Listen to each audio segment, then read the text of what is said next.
Out of these troubled times, our fifth objective, a new world order can emerge, a new era, freer from the threat of terror, stronger in the pursuit of justice, and more secure in the pursuit.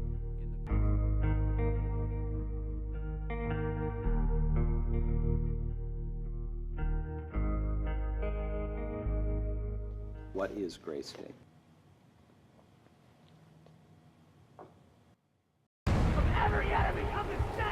Gray State is less a movie than it is a warning.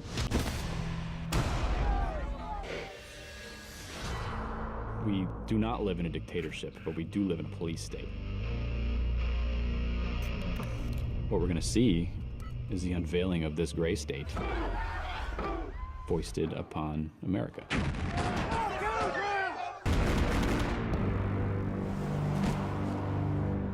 Americans believe that they can't do anything. And day by day, they're becoming correct.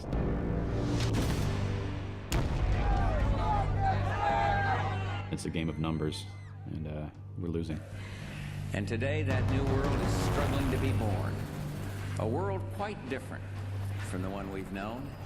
A world where the rule of law supplants.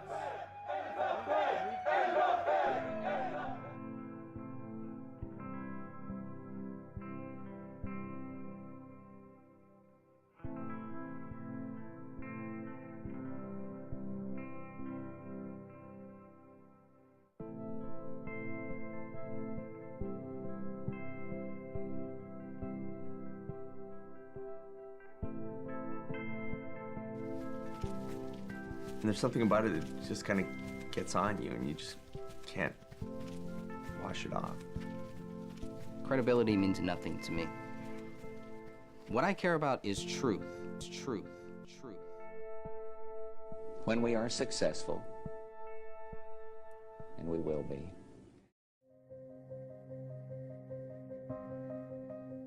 Somebody didn't want the gray state investigated, explored, and unveiled. That's why David Crowley is dead.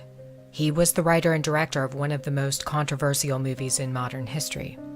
And somebody didn't want him to produce it. What was so threatening about David Crowley and the gray state concept? Like Gray State, many Hollywood films have depicted apocalyptic themes and end-of-the-world scenarios. Yet the directors of these films are still alive. But David Crowley is dead, along with his wife and child. They were killed before the production could be completed. What was so dangerous about Gray State? David Crowley claimed that his movie was based on real events.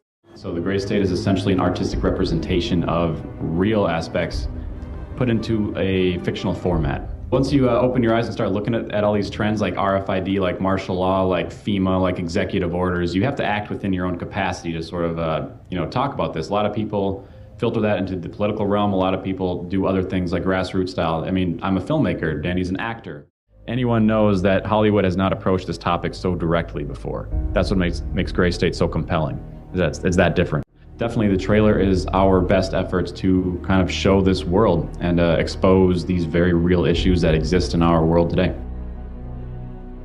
David claims that Hollywood has never dealt with topics like RFID, internment camps in America, and detention. Instead, they have produced propaganda in place of real issues. When Hollywood does discuss internment and detention, it's almost always about World War II and the Holocaust. Literally thousands of films have been produced about the Holocaust, and yet one single film that addresses the potential for a Holocaust in the United States is stopped mid-production. A new era, freer from the threat of terror, stronger in the pursuit of justice, and more secure in the quest for peace.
Generations have searched for this elusive path to peace. Last night I dreamt about how things were. Not here yet! Of every enemy of the state! And then I woke up here.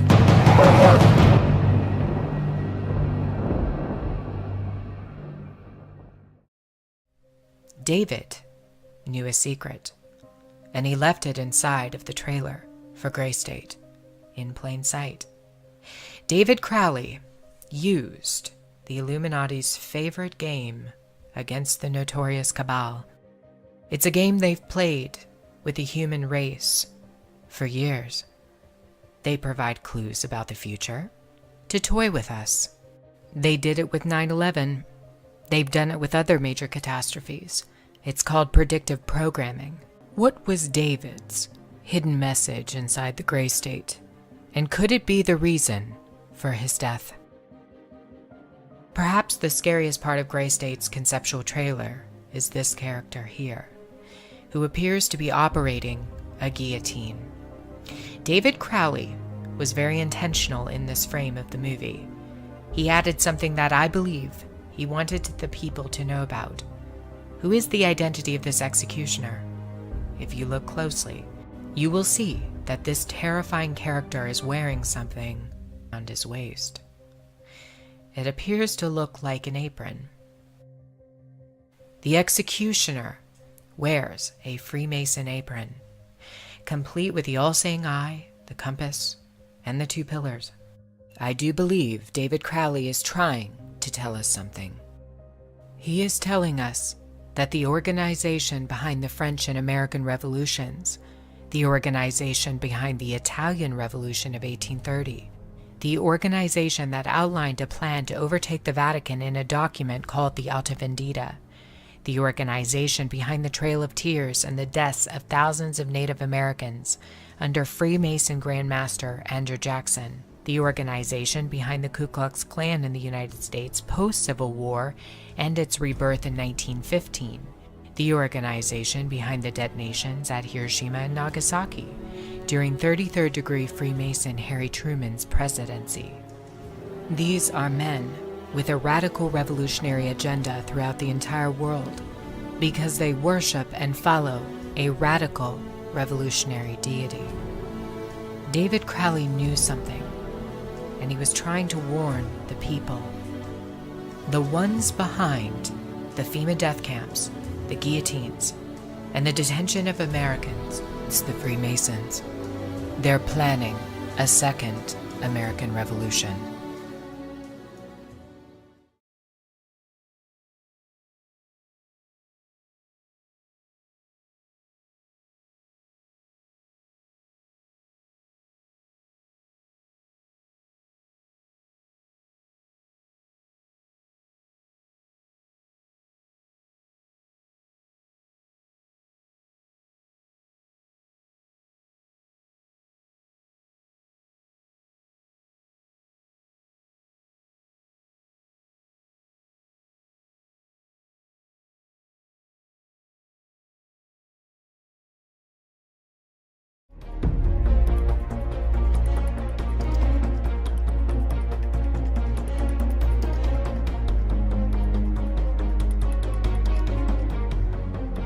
Well, in the French case, they organised a huge exhibition in Paris on the evils of Freemasonry as a conspiracy.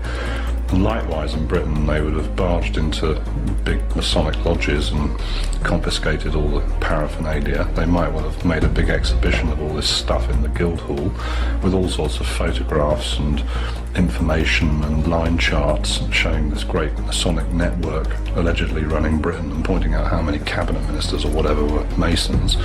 And they would have tried to sell that to the population, saying, look here, you idiots, you've been governed for years by 200 sort of leading Freemasons or something. The Sonderfundungus List, GB, or Black Book, named 2,820 individual enemies of the Reich, who were to be hunted down and eliminated once Britain had been occupied. All the members of the British government and the civil service were on the list, but the remainder were the cream of Britain's intellectual and literary elite. With these detailed lists, British Freemasonry would have been eradicated, just as it was in the Channel Islands. They might well have made a big exhibition of all this stuff in the Guildhall with all sorts of photographs and information and line charts showing this great Masonic network allegedly running Britain and pointing out how many cabinet ministers or whatever were Masons. And they would have tried to sell that to the population, saying, look here, you idiots, you've been governed for years by 200 sort of leading Freemasons or something.